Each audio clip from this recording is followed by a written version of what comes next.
Hang in there. That's Smylie Kaufman for 61. Wow. I'm Smylie Kaufman, and this is The Smylie Show. Welcome back to The Smylie Show, and as you can see if you're watching this on our YouTube channel, I'm of course here at home in Durham. I'm Charlie Hulme. He is Smylie Kaufman. He is in a hotel room in Montreal, which means that Smylie is boots on the ground for the President's Cup this week. Travel was, let's just start there. How was travel today? If you had the chance to sit down and get a little poutine, I'm a little jealous. I do love the city of Montreal, so I want to know a little bit about the flavor thus far of your visit there. Yeah, it's I really haven't seen downtown. I saw the Mount thing, next to the downtown. Mount thing. The Mount thing's great. Yeah. Gotta see the Mount thing. Kind of saw it flying in. I just went straight to the hotel, threw on the clothes, went to the golf course, spent probably 3 hours just doing prep on the course, and came back, and now we're here just recording a pod. So that we are. Also, how about, do I get any sort of comment on my cool headgear that I've got here? Let's go. We have a couple of segments presented by Head in this show. We're super appreciative to have them on as a presenting sponsor this week. I will say this. I think I've said this a few times on the show. If you are a business looking to digitally transform your offerings, your product, Head's great for that. If you love great golf merch, a Head shop. Killer. Like I got the Bad Birdie polo rocking. I've got the little branded Bills hat rocking. And I've said numerous times on the show, like my goal in this, you have your partnerships, your of course, former tour pro, winner on tour, very elite sort of things. I want to have like a NASCAR jacket on the show where we've got a Head, where we've got the recovery pin, where we've got, wear SPF, T-Mobile, like Culver's, IHOP, like you name it. I just want to have a jacket on. That's where I want to arrive in golf media, if we can make that happen. I want to see it. Yeah, I think we have definitely a social team that could potentially make at least the Photoshop to where we can at least see what that might actually look like. I want it all. I want to have it all. But we're very appreciative to Ahead this week. And as just noted there, we are very appreciative to our friends with the recovery pin, presented by SkinFlow here, that we talked a little bit about this on the Monday show and, the benefits that it brings. We're admittedly not a science pod. There's, some sort of trigger point release happening. There's some magnetic fields, but I want to get this part of it right, because we talked about using it on the golf course and playing, kind of warming up and getting ready. You use the recovery pin, I'm sure, getting off a flight up to Montreal from Birmingham, Alabama. Got it right here, bro. Did it help? Did it help you today? No, I haven't used it, but I was on the golf course. My knee was killing me, and I was thinking to myself, can't wait to get home. I'm going to foam roll, and then going to use the recovery pin on my knee. And actually I can just do it while I'm looking at you and talking and doing a podcast, which is the beauty of it. It's not loud. It's easy to travel with. And I currently found the trigger point on my knee and going to hold it for 45 seconds. And hopefully, voila, snap the fingers. We're good to go. I can feel it instantly though, just within 10 seconds of having it on. It is amazing. It is, again, a trigger point pressure. I'm just reading words right now that I don't quite understand, but magnetic field therapy, negative ions. There's a ton of cool stuff packed into that pin. And as Smylie noted, you kind of press it on 30 to 45 seconds, releases that spot for you. If you do that consistently throughout the day, should help your golf game, should help your travel, whatever you're doing in your life, this pin can help you out. I'm going to do it like every 10 minutes during the pod. So if you can just sound a buzzer for my knee, because that was a session. That's my first little session on the knee. I'm hoping to get a little lift in the morning and trying to get my legs right, because I just think my quads are tight and I need a foam roll. And then I think having this therapy here with me, because I don't have all my bells and whistles of my assortment of rehab things that I typically travel with. Very nice to be able to just throw this in here with all my podcast studio stuff. How about this little nugget for you? We're going to take a little bit of a tangent here on the exercise and recovery front, because we're vaguely on this topic. Went for a run with the dogs for the first time today. Just I've been heavy on the Culvers the past month. I kind of need to shed some pounds. Unfortunately, our little pit bull Nora girl also could stand to shed a few pounds. So I was looking at the dogs today. My lab was looking a little sad. He hadn't been outside in a while. Said, you know what, Maxwell and Nora, we're gonna try out this running thing. Went out. It was great. I immediately ordered some harnesses and some of those bungee leashes, and I'm gonna get into running with the dogs. How about that? Say I can't run because my knee. Call it an excuse. Call it whatever you want. I just have patella tendonitis, and it just hurts too much. Like the more I run, so I'm a Peloton bike guy. I will be exactly where you are in probably a month. Out $200 on leashes and harnesses, but it's a novel thing to try in the meantime. And to bring this all back to where we started, once I'm done with that run, I can use the recovery pin to get me right. So big thanks to them. Go to therecoverypin.com to check it out if you'd like to join Smylie and I on this sort of this journey to wellness. It's a good place to start. And all the international team players this week have it as well. I didn't see one player out there today. I think they all must have played mid-morning, so I had the whole golf course to myself. But if I did see a player, I was going to ask them about it, see if any of the guys are using it. I'm sure they are, because it's a little chilly out here. I will say the temperature isn't quite 90 degrees, which I left Birmingham as the high today. So the weather in Montreal going to be a little on the cooler side. We're supposed to get some rain tomorrow and Thursday. And then Friday, Saturday, Sunday are going to be gems of a day. It's kind of cool to look forward to fall golf in a way, both of us living in southern states. And we can look at a calendar and it says September, but we can step outside and we still feel the humidity and the heat. And it's like, can we just get to the part of the year where the leaves change a little bit and it's a little cooler outside and you can enjoy your rounds? That's obviously going to be the case in Montreal this week. So it's going to be fun to see that on the TV. You kind of teed us up a little bit there on just players vibe on site. We're going to get into more in-depth stuff, the course itself, some stats and things like that. But so you didn't see a ton of guys from the international team on site today. Did you catch up with anyone on the U.S. team or captains, assistant captains at all? Nobody. I really literally didn't see anybody. All I did was my course prep. But I've been I watched live from yesterday. I also saw Johnson. He's back. So I saw Johnson out there today. I didn't see what hole. Apparently he had another chili chunk and a thin over the green. Have you seen it? Back to back. And was it on hole 12? Because that's where he was set up, that he was going to try some shots. I don't know what hole it was because I was just kind of scrolling through Twitter or X or whatever, and I saw the video and stopped on it and just pulled it up and flipped the audio on halfway through. And Brandel Chambly and Paul McGinley are just in tears, just crying, laughing. Just the chunk immediately followed by the blade. Just amazing stuff from Johnson. He's a gem. Gosh, he was telling me that he got in the lake where he hit the shot yesterday. Yes. And he said because of the way the wind was blowing, that it was bringing all of the gunk in the lake to that little section in which he was hitting that shot out of the water from. And so he got in there. He says it was freezing and that, it was real fluffy in there. But when he hit the shot, when he got out, there was a line, he said, that was like halfway up on his shin bone of just a gunk mark of on his pants. He said it just was some nasty stuff in that pond there at the 14th, but it was epic. I mean, it's so funny watching live somebody screw up chipping or whatever it is.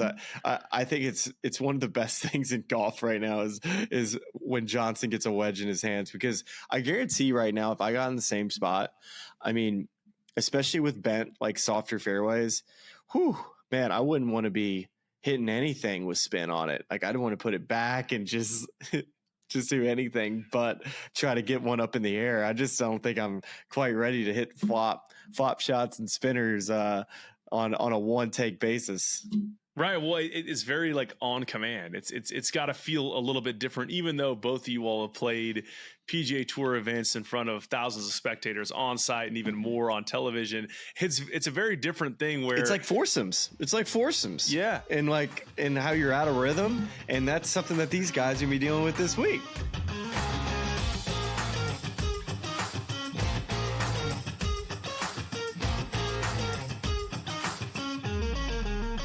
Anyone that's been to a sporting event, the atmosphere before a game, I think Game Time Decisions has that same exact atmosphere. This is our arena.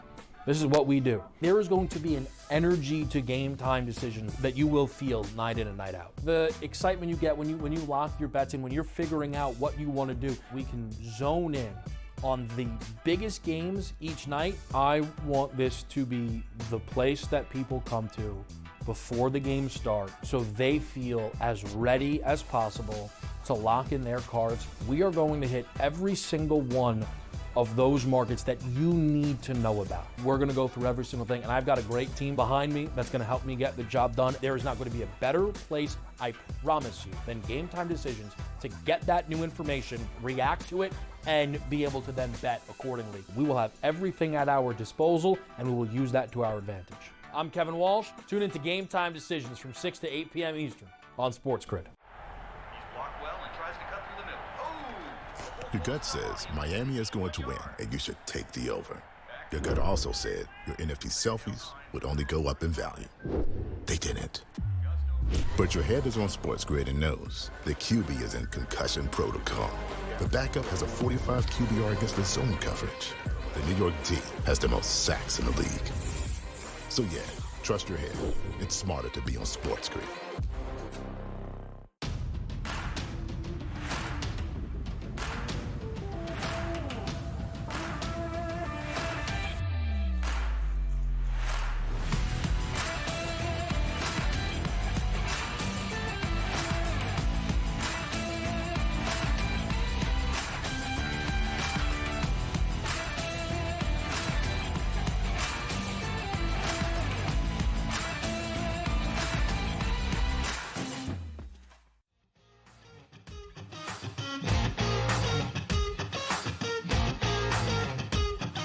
This segment is presented, as noted off the top of the show, by Ahead, our partner for the week. Thrilled to be presented by them. Thrilled they sent me all this cool stuff that I get to wear all the time now. Ahead is a strategic partner for enterprise clients, helping them navigate the path towards digital transformation. Much like an expert caddy, reading the course ahead and providing the winning combination of equipment and execution. You can check out www.ahead.com to learn how Ahead can accelerate your impact. But right now, Ahead is here to help us produce today's show. And the name of the segment is Think, Plan, Move. With end-to-end accountability and their comprehensive blend of strategic consulting and transformation services, Ahead takes a bias toward action, helping their clients achieve more with less. So, Smylie, we know less about the venue this week, Royal Montreal Golf Club, in comparison to other venues we've seen more regularly. Now, this is the second time Royal Montreal's hosted the President's Cup, also hosted in 2007, hosted a Canadian Open in 2014. But for at least for me and for many of the players this week that are out there on the international and American sides, unfamiliar to them as well. So let's hear it. Give us you've walked the course now, you've done your course prep. Give us a little bit of intel so we know what to expect out there. I get really giddy when it comes to learning new golf courses. When I get on property, I just get excited. I just love, trying to figure out, what the play is, how the holes are going to play. What are the easy holes? What are the hard holes? Where are the misses? So that's a part of professional golf that I loved. When we went to new golf courses, I got excited because I think some people, they like to show up to golf courses they know how to play, like they don't have to do any work on them. Personally, me, I loved just spending the time I did this afternoon grinding on this golf course. And I think just a couple just overarching thoughts about the course in general is that it's a Parkland type golf course. It kind of runs together. It's not overly, dramatic, I would say. Everything's right in front of you. There's no tricks about it. And I think there's certain similarities I picked up from Royal Montreal of other golf courses that it kind of reminds me of. There's certain tee shots, like on the back nine, there's this pond that kind of is around this whole back. You kind of go up and back, and it seems to always be on the left side of the fairway. And it's not just like over there to the left. No, it is it is the left rough. So, you're standing on a fairly, straight hole, maybe has slight dog legs in it. And that water is just on the left. And, when I think about golf courses that reminds me of that I've played, Bay Hill comes to mind of some shots that I stand there on that tee and you're presented with so many different options of what club to hit. You could hit driver, you can hit 3-wood, you can hit iron, like you can hit whatever you want off these tee boxes to get one in play. And typically on most of the holes, the first off, if you get it as close as you want to that penalty area on that left side, most of the time you have a better angle, you're closer to the hole. If you bail out to the right, typically you'd have an extra 20-30 yards playing out of the rough, and you're playing towards the little gap that pretty much is in front of every single green. So there is risk and reward in that fashion. I wouldn't call this golf course a risk reward course, because I think, when we talk about match play golf courses, and you've heard this from not only just, people on TV or probably people that you've played with at your home course that say, this is a really good match play golf course. And I always laugh at that and say, well, technically every golf course is a good match play golf course. What makes a really good match play golf course? I've always kind of thought about it in that way. And I think of like legit risk reward where, you're presented with options of what to do. It's like no strategy is like you could go for it or you're going to play out, at a completely different angle. This isn't that golf course. To me, it's straight in front of you. There's very few holes that really dogleg. Everything just goes, slight dog legs one way or another. Call it what you want. I didn't call it like just overly dramatic. So that's like the first thing that you need to picture when it comes to Royal Montreal. Can I ask you there, do you think that suits the Americans or the international team better? Like, do you think a more dramatic risk reward setting would help the international team? Well, it's a good question. And I think the way this golf course is structured, as far as, how many par fives, how many par fours, how many par threes, there's 4 par threes, I believe. I'm just remembering going through them. There's 2 long par threes and the 2 short par threes.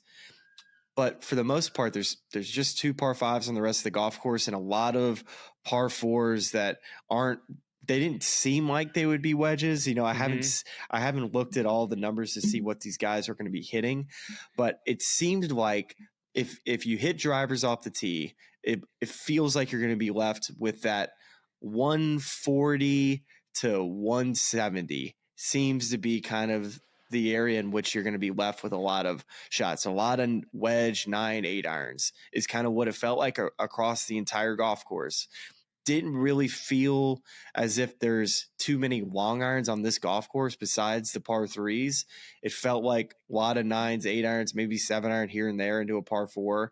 And, a couple wedges into some par 3s and par 4s.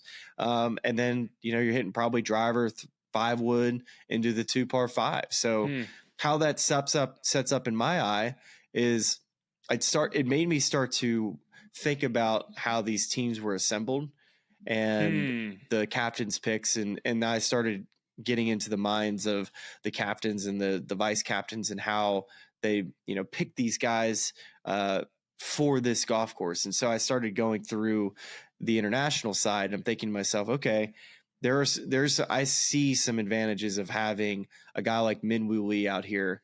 And, just going through some stats with Min Woo Lee earlier that I just was blown away by. His driver off the tee stats, he's 6th this year. So that's something that was a little surprising to me. He's 315 yards off the tee at 5th, ball speed at 187, club head speed at 124. And I see that as a tremendous advantage in spots on this golf course where there's certain bunkers at 320 that I think a lot of guys aren't even thinking about covering. Like the 18th hole, for example, is one that, if you recall, Tiger Woods tried to hit it over that water against Mike Weir, hits it in the water.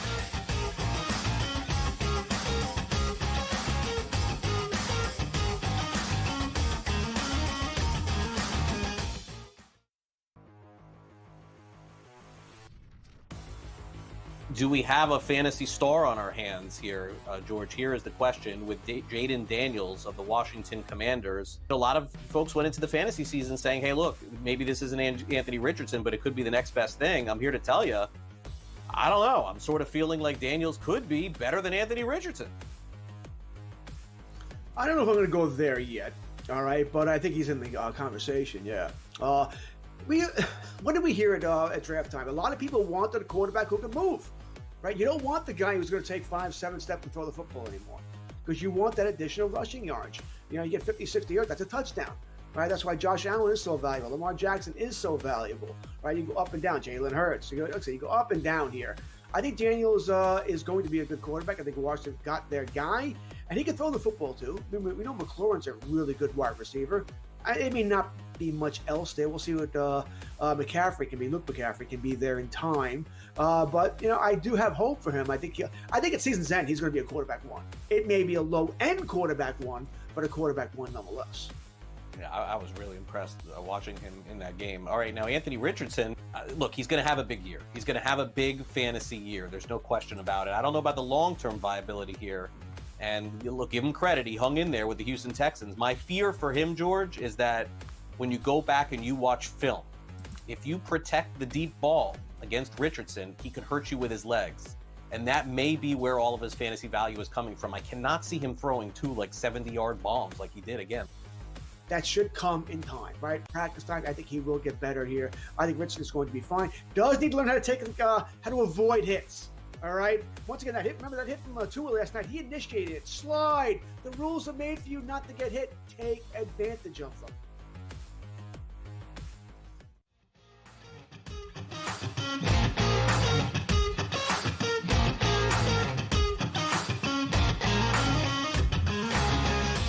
One of the big takeaways for me was driving the golf ball.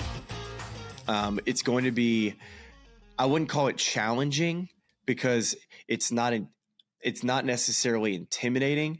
All outside of a couple tee shots, I think it's 14, 16, and 18 with all the same shot. It's like water left, but you can miss right. It's not like there's OB on this golf course, which kind of leads me to my next point of the United States team and the captain's picks from that side. 100% understand why Max Homa and Brian Harman were picked this week. You know, I had question marks about why these two guys, because Max is in his form, his best finish in his last 7 starts is T33. He's the highest of any of the guys in the official world golf ranking. Like, there was a way in which you said, a guy that's not driving it good, like, do you really want to take him? But this golf course, you could send it around. You could find the golf ball as long as you don't hit it left. It seemed like to me that's the only miss you can't have. And if Max is playing from the fairway, or if you put him on, let's say I believe it's the odd holes, which would be all the par 3 holes, and so you have a guy that's ironing it good, and he's a great putter, and the dog that he is. It's like, okay, that makes sense. And then I think Brian Harman, like, if you had to like tell me a couple players to pick of just like how this course plays and like certain guys that would be a good course match for, Brian Harman would be a guy, Corey Connors would be a guy, Colin Morikawa. These are just players that are going to put the ball in the fairway, can kind of hit different shots, eliminate one side of the golf course, give themselves 9, 8 irons and rely on their putter. Maybe not Corey Connors, he's not a great putter, but yeah. Well, and let me give you some just course stats for anyone who you noted a little bit that there are only 2 par 5s on the course. That's because Royal Montreal is a par 35, 35, 70. The sort of unofficial yardage is just shy of 7,300 yards. You were talking about that renovation that happened in 2004 and 2005. 17 greens were redesigned. 70 of the 71 bunkers were rebuilt, to your point. Added some different tee boxes, the surfaces, the greens, colors, approaches, tees and fairways are all bent grass with some Poa mixed in, and the rough is that Kentucky bluegrass that we've already discussed a little bit. Yeah, I didn't mention the rough. Rough, I didn't really answer your question. It's patchy in areas like in the fairway. I didn't see it to be some crazy long rough. So if Bay Hill's a 10 or whatever 10 is, the where you drop it, you can't find it, right, type of video you see on Twitter, I would say that this rough is medium. I thought it was going to be a lot worse, to be honest. Around the greens, though, that's a different story. It's thicker there, which to me was surprising.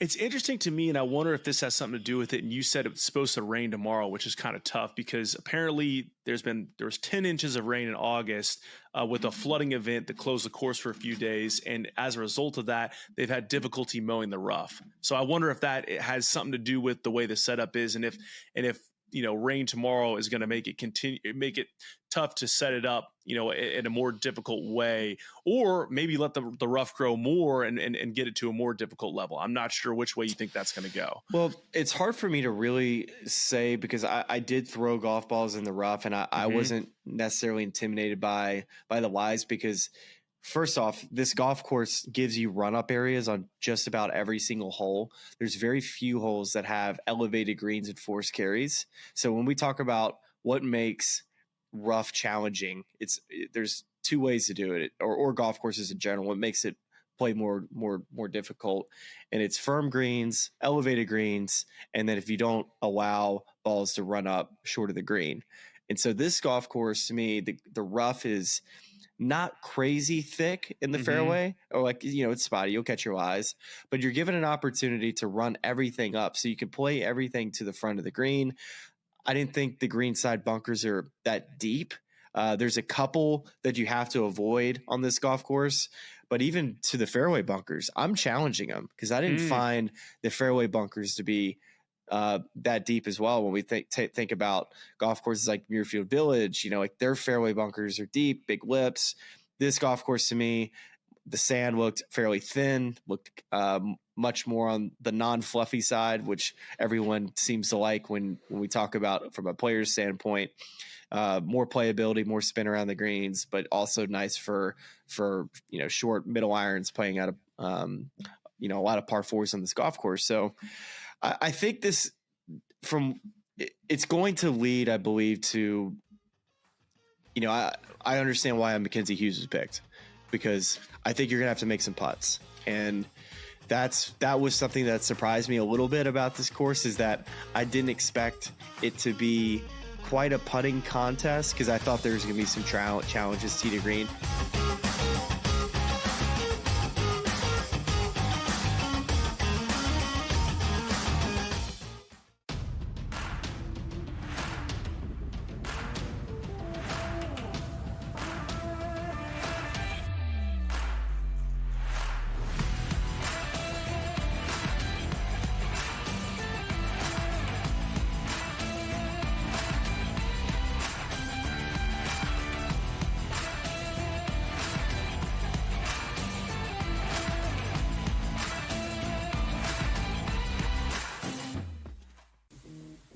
Right here with you on Pro Football Today on SportsGrid. Odds in motion, trying to see what lines have moved throughout the week. Never felt more comfortable in this set than I do for this year. I am ready. I'm just getting angry. The hot takes are going to be here all long, people.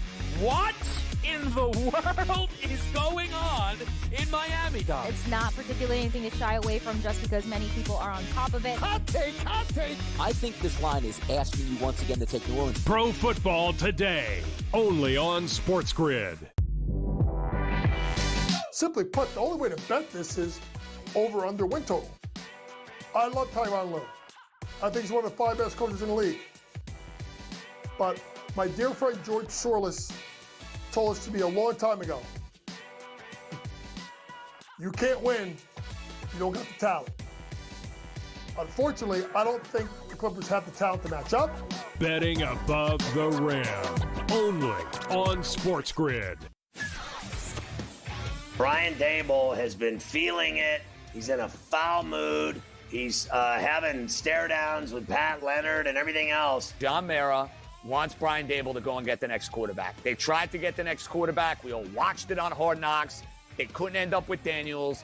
They couldn't end up with May. So they said, okay, we'll run it back a year. We'll go get neighbors and we'll tolerate. Pharrell Coast to Coast, only on SportsGrid.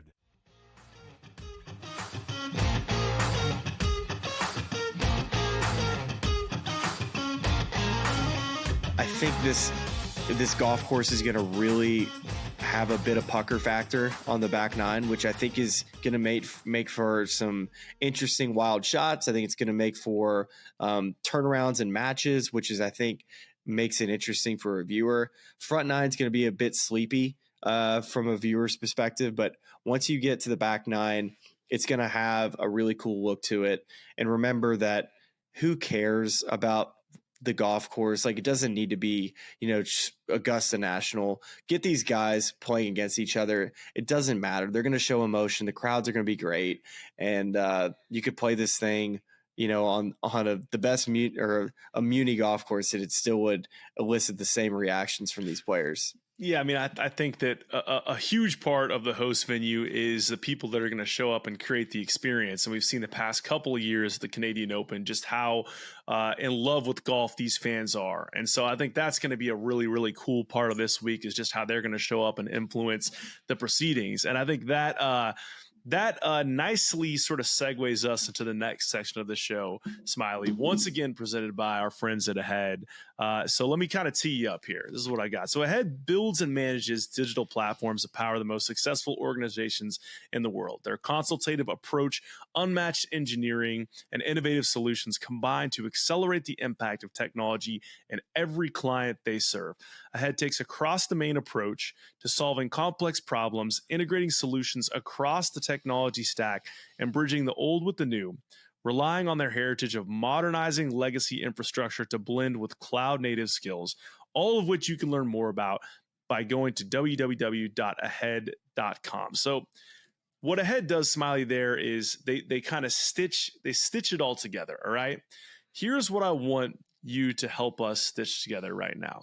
There's been a lot of talk in the media this week. There's been some controversial, some touchy moments with journalists and Jim Furyk. Mike Weir and sat up there today and answered some questions at the podium on this topic. It would be much more compelling for the President's Cup if the international team won one of these things. They've already won once, they've tied once, but every other iteration of this competition, the Americans have won. So it would inject a little bit of juice back into it if the international team were to pull off a home win here at Royal Montreal. So my question for you is, just to kind of stitch together for me, what needs to happen for the international team to win this thing? Okay. Are you Judge Hulme here? I'm you Judge Smales, sir? I could be Judge Smales. I could be Judge Hulme. I could be Judge Hume. I could be any of the above. I could be Judge Judy. You name it. Well, Your Honor, this is going to be a tough sell, but bear with me. As you got your little lawyer pen, I'll get my gavel out. We'll wrap the gavel. As I do have a couple of things I'd like to get to here in this bit. First off, this President's Cup is not in the United States. And I think the jury, the judge need to remember that this is not in the United States. Hard to win on foreign soil. And one thing I'd like to bring up is let's look at the points that have been accumulated on foreign soil. Let's add them up. Let's see how dominant the U.S. has really been. Okay. What do you think that point difference is?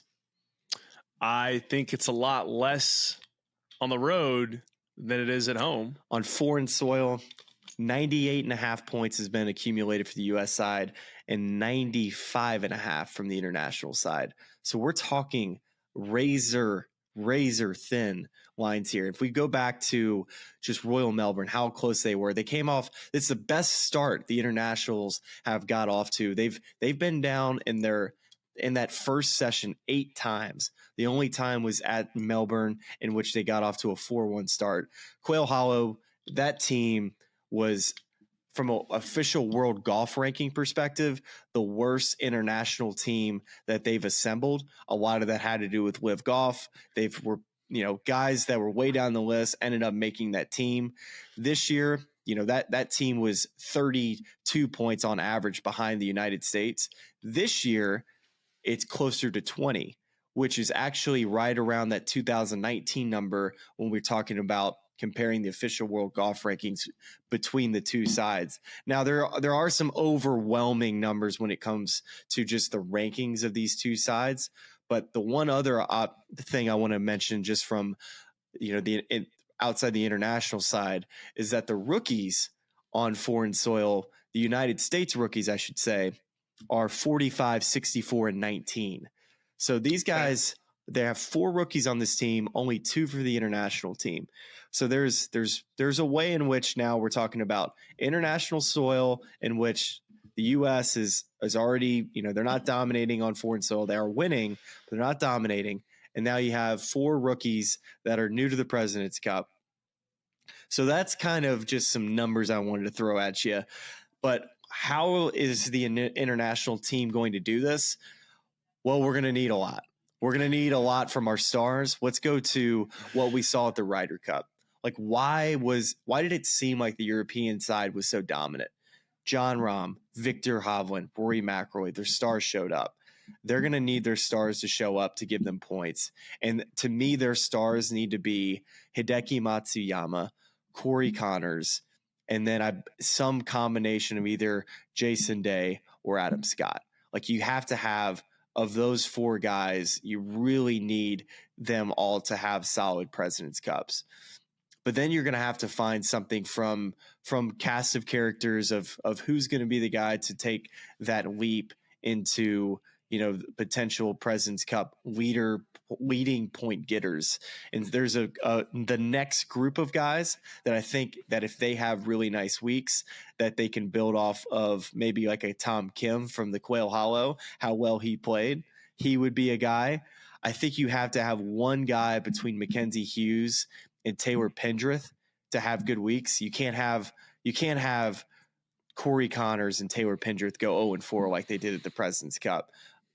I think if those 2 guys, or just the Canadians in general, have good President's Cups, we're talking about now a Korean side who I feel as strong of any of the groups of where these guys are from, with Siwoo Kim being a ball striker that he is, Tom Kim we've already mentioned, and then Sungjae Kim, right? Like, Sungjae is a guy that absolutely is a killer, and then Ben On as well, who's been a bit of a silent assassin this year. So the way I frame it, Your Honor, is that the United States, although they look strong on paper, their world ranking looks strong, I still feel like there's rookies on this team.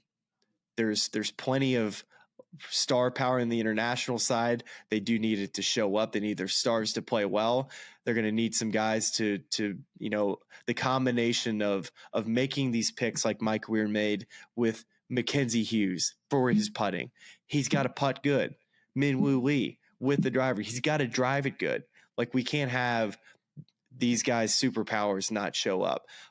But if they do show up, I think there's an opportunity for this international team to win, and I rest my case. Okay, perfect. So now I'm going to take off my powdered judge wig and I'm going to set it down. And I'm going to run around the bench, and now I'm a junior partner at the Kaufman and Kaufman law firm. Okay, and I'm going to ask the whoever the fill-in judge is if I can also use the rest of my time here, because I agree with all that. And looking over the stats we've talked about on the front end, this is the most mind-blowing one. It's been talked about, all week long, but just worth underscoring this point. In this competition, in the 4-ball format, international teams actually scored more points than the United States teams, 72-70. In singles, it's not a huge margin. The United States has scored more points in singles, but it's only 90-78. When you go to foursomes, the United States has outscored the international team 89.5 to 52.5. That's 37 points. That's 37 points. If I'm Mike Weir, I'm just playing alt shot every opportunity I can, like mix every possible combination of guys. And we're going on our scouting trip. We're only playing alt shot, this week in the lead up. Like we could figure it out. Everyone kind of knows how to play their own ball. They wouldn't be on the PGA Tour if they didn't know how to do that. We got to figure out how to succeed in foursomes. And if they can, then it's a completely different competition this week.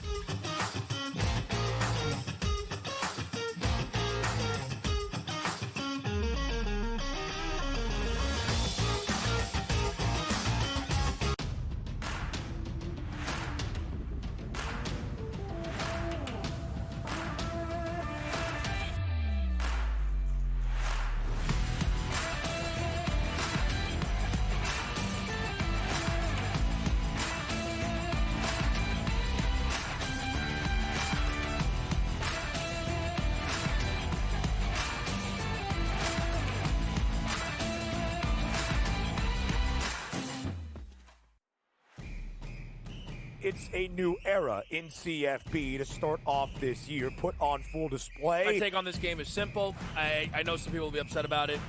Good riddance to the Pac-12. Can you do it in terms of the week to week to week? I don't see a pathway for this team to miss the college football playoffs. We want to make sure you have those best bets in the entirety of our betting cards. That was Lincoln! But he had that program was already going there! Only on SportsGrid. Crew has already clinched the National League Central. They're 2 games behind LA. That being the Dodgers trying to maybe get the 2nd seed in the National League standings for October. Both of these teams have a chance to score some runs against these pitching matchups, so maybe another over, even though we do have a playoff atmosphere. And yes, Milwaukee did clinch, but there's still an eye on the prize of we might be able to chase down the Dodgers and also the Phillies to get one of those buys. The early line, only on SportsGrid. Brian Dable has been feeling it. He's in a foul mood. He's having stare downs with Pat Leonard and everything else. John Mara wants Brian Dable to go and get the next quarterback. They tried to get the next quarterback. We all watched it on Hard Knocks. They couldn't end up with Daniels. They couldn't end up with May. So they said, okay, we'll run it back a year. We'll go get Neighbors, and we'll tolerate. Pharrell Coast to Coast, only on SportsGrid.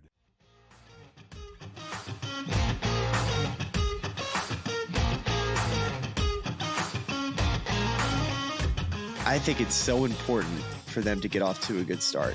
I think it's just going to be so hard to overcome that you can, right? Like singles gives you an opportunity with 12 points available to overcome just, 4 or 5 point deficits, but you just don't want to have to set yourself up. Give yourself if you can just be within 2 points heading into singles, like you got all the chance in the world.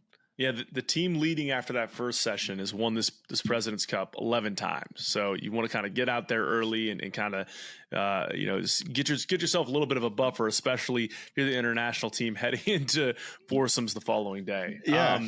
So let me ask you this, Smylie, because we're nearing the conclusion of this show. And of course, it's time to kind of put together some predictions. I have what I think is going to happen mapped out over the course of 4 days. How do you want to do this? Do you want to kind of sketch out what you think from score wise? Do you want me to start? Well, I think it would be cool to maybe do let's do the highest point getter for each team. I think is a fun way to like that. To kind of like lead us into love that. Who's going to be the surprise player that steps up and has a very good President's Cup that you wouldn't expect. So in that category outside the top guys. And I think from there we can kind of settle in on who's going to win the President's Cup, give a score, what are like the point availability? So that I can get like because it's 14.5. Does that win it for you? It's so here's I'll do go by sessions, right? So you can understand how many points are available first, and then you can tally it up from there. So obviously there are 5 matches played in 4-ball on Thursday, and it is just a 4-ball session on Thursday, unlike the Ryder Cup where you have 2 sessions on Friday, 2 sessions on Saturday, and then it's probably worth going over that in full format. So people at home, many of you already know how this works, but just so you can understand. In the Ryder Cup on Friday and Saturday, there are both 4-ball and foursome sessions. And then on Sunday, it's obviously your 12 singles matches. For the President's Cup, it's of course a 4-day competition. So we just discussed how Thursday and Friday, the home captain gets to choose which of those 2 formats is played first. And instead of 4 matches, it's 5 matches. So this week, it's going to be on Thursday, the international team smartly electing to play 4-ball first. So there'll be 5 4-ball matches on Thursday, followed by 5 foursomes matches on Friday, otherwise known as alt shot. And then Saturday is where they cut both of those down into what feels more like a Ryder Cup format. 4 matches for each session. Morning will be 4-ball, afternoon will be foursomes, and then of course your 12 singles matches on Sunday. So Smylie it goes 5, 5, and then 8 total on Saturday and 12 on Sunday. Not a math pod. Hashtag not a math pod. Yeah, that didn't answer anything for me. That didn't answer anything. I thought that was so well done. Well, I think you set it up great. I just 30 total points available. There you go. Do we get there? Okay. So you need 15 and a half. Is that right? Okay. That's correct. Why does 14 and a half come to my brain? That's because that's the Ryder Cup, right? Yeah. You need 14 to win, but I think it's 14 and a half to get the cup back. Right. For Ryder Cup. If you're holding the cup, which is the same for this, I assume. If the U.S. wins 15 points this week, they retain. Got it. So there you go. All right, guys. Do you want to go first? So we're going to start with both teams, the leading point getter on those teams. Okay. Yep. All right. So I'm going to start with the international team here. And I think Sung J M is going to be the lead point getter for that team.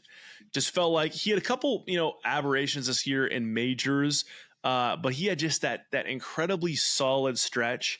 He seems like a very kind of even keel guy that's just going to keep chugging. And not to say that, a Canadian or even like a rookie like Minwoo Lee couldn't really feel the atmosphere and the energy and use that to propel themselves to, winning 3, 4, 5 matches. But I just feel like he's the guy that has the best chance of just keeping it nice and calm and steady and winning, picking off 3 matches, maybe having another. That's who I think is going to be the lead point getter on the international side.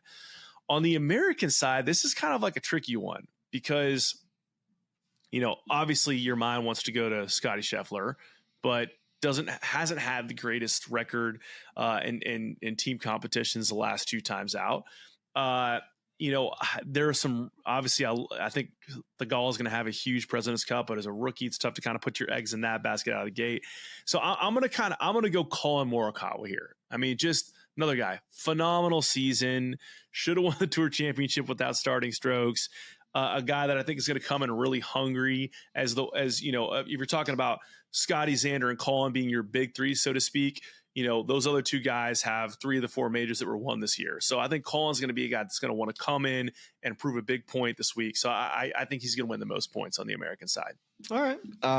I was probably going to take Colin Morikawa, so I'll just take somebody else differently. Okay. I love Colin for the reasons of just accuracy off the tee, eliminating the left side of the golf course. And I think the putter too. I like him on these greens and just – getting into the tighter sections. That's why I like Colin. But to go outside of somebody, I mean, to me, I don't like Xander's much this week because I think over the last couple months, if there was a miss that he had, it was left. That seemed to be a miss that he had, but I still love him on these greens. I would prefer probably Scotty over him.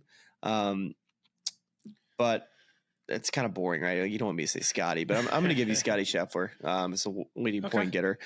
And the international side, I want to give you Hideki Matsuyama. And the reason why I'm not is I think Hideki is going to be up to the biggest challenge. I think he's going to be playing the best that the United States puts out. I don't know how they do if they just put their 5 in order and then put it out. Or if they kind of go back and forth in that session that I believe happens on Wednesday, where they kind of draft it in I don't know if they do it snake like they order. Put out their anyways. Yeah. I just assume they do a draft it's like it's a back and forth thing. Yeah, I think they're going to put Hideki against their best, and I think that makes it a little bit more challenging to win the points or to be the highest point getter because it'd be really difficult to take down USA's best every single session. So it's like, who's the guy that's going to be maybe like drawing different, drawing rookies, drawing different matchups every day. And my brain kind of takes me to I want to take Tom Kim just because I feel like this golf course really suits his game, hits it really straight, and gonna have plenty of opportunities. And I'm gonna go with Tom Kim for that reason. Although the form isn't necessarily like Like, it doesn't say that on paper, but my gut feeling is that Tom Kim is going to have a tremendous President's Cup, and I'm predicting him to score the most points for the international team.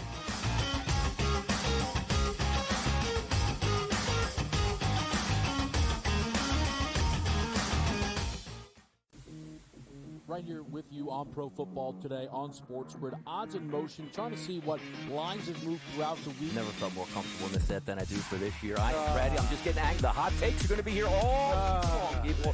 What in the world is going on in Miami, Dom? It's not particularly anything to shy away from just because many people are on top of it. Hot take, hot take. I think this line is asking you once again to take New Orleans. Pro Football Today, only on SportsGrid. The sharpest football contest show in the land, the Las Vegas Football Contest Show, focuses on Circa Sports Million, Circa Survivor, and the Westgate Super Contest, handicapping the games and releasing our contest picks every week of the season.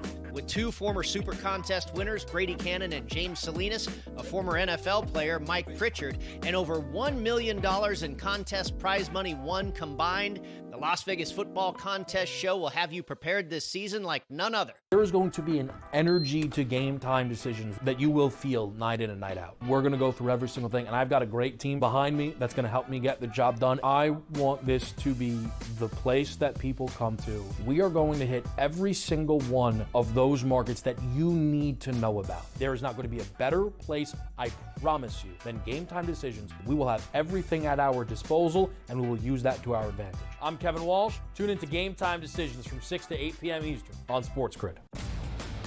Crew has already clinched the National League Central. They're 2 games behind LA, that being the Dodgers, trying to maybe get the 2nd seed in the National League standings for October. Both of these teams have a chance to score some runs against these pitching matchups, so maybe another over, even though we do have a playoff atmosphere. And yes, Milwaukee did clinch, but there's still an eye on the prize of we might be able to chase down the Dodgers and also the Phillies to get one of those buys. The early line, only on SportsGrid.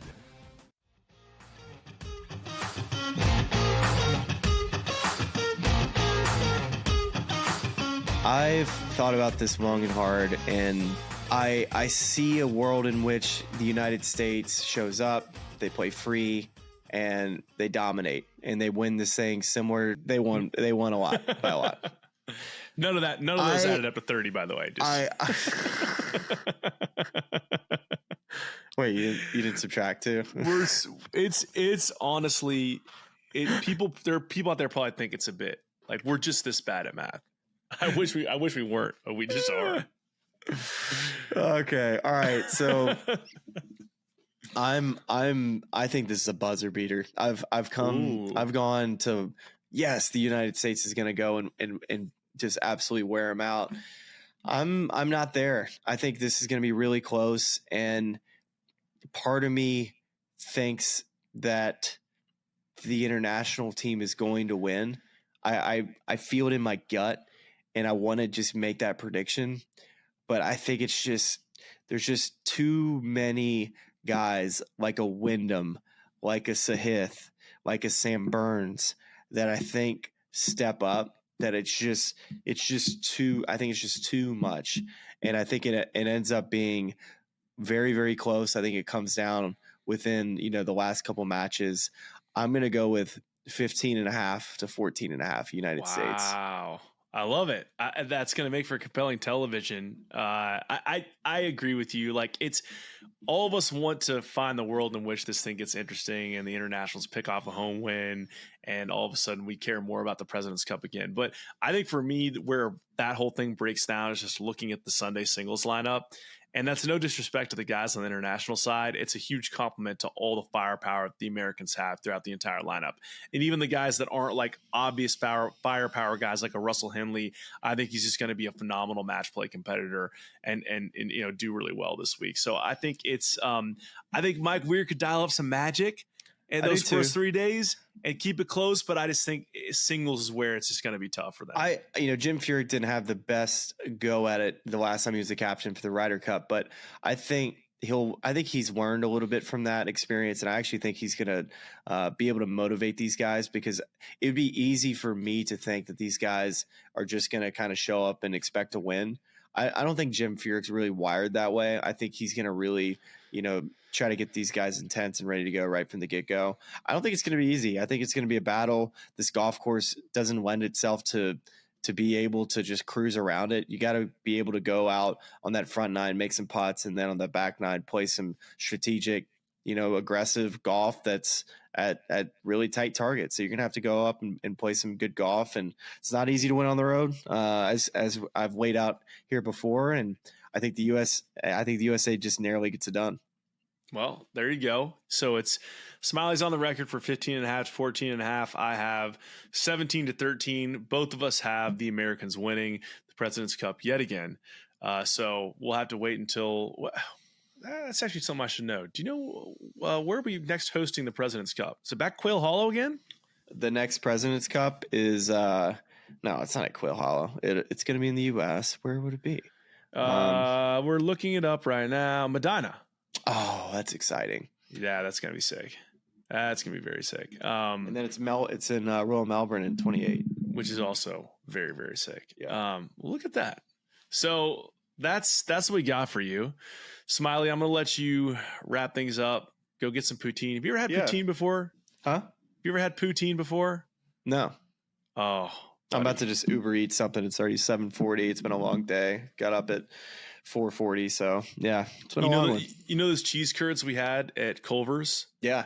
So it's like fries with those cheese curds in there covered in gravy. Oh gosh, that would wear me out. I'll put you right to sleep. I'm gonna try to eat good this week. We'll see how well that goes. Yeah, I'm excited for this President's Cup. Love it. Just getting on site, seeing the build out, the first tee. They had the DJ out late this evening playing some music, so it got me excited. And the only thing I'll leave you with is it's only happened one time. The United States has lost 2 team events in a row, and potentially is it going to happen again? I think that's the storyline to watch for the internationals. With it being an extra day, you can kind of build these storylines every day. If the international team is leading throughout, which, listen, I wouldn't be surprised if the international team took a lead 2 singles and that they, had a lead throughout the entire deal. But I still feel like the U.S. is going to end up just narrowly winning this thing. Well, a huge thanks to Ahead and Recovery Pen for kindly presenting our coverage this week of the President's Cup. We're going to be back here as we always are for majors or big events with daily journals. So look for that in your feeds late Thursday night, and then of course Friday, Saturday, and Sunday. But that's all for us tonight. We appreciate you watching and listening, and hope you enjoy the start of the 2024 President's Cup. We'll talk to you soon.